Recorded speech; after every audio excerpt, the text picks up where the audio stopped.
We are talking Notre Dame football here on Mark Rogers TV as we get you set for the Irish taking on the Georgia Bulldogs. Notre Dame coming off an impressive showing against Temple at home, 49-16. We bring in Andrew Hall from Slap the Sign covering Notre Dame football. Andrew, first time on Mark Rogers TV. I appreciate you taking the time here. Yeah, thanks for having me. I'm excited.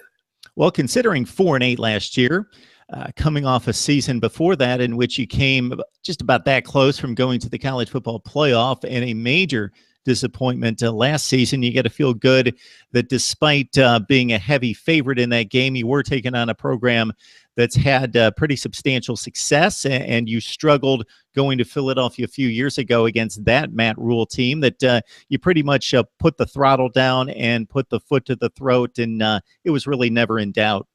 Yeah, they jumped out real quick, and I thought that was awesome. Obviously, it took them 33 seconds to score their first touchdown. But overall, I mean, there's a lot of things I think you can improve upon. But as a fan and someone covering Notre Dame, I don't think there's a whole lot that you can gripe about. Andrew Hall joining us from Slap the Sign, breaking down Notre Dame football as the Irish prepare for the Georgia Bulldogs. Brandon Wimbush, of course, one of the major storylines during the offseason, much expected of him. And one element to his game that I didn't necessarily know was there is rushing the football for over 100 yards. So passing, running for a first-time effort, he seemed to have been very comfortable, confident, and capable of leading this offense.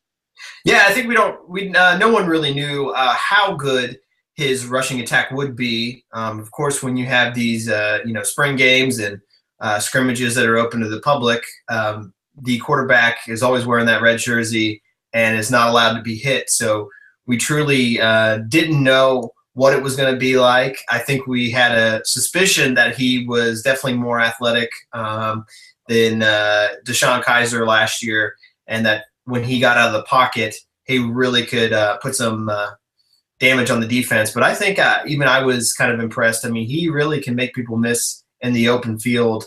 And that's not something I really knew that was part of his game. I knew, if he got loose, that he had the speed to take it the distance.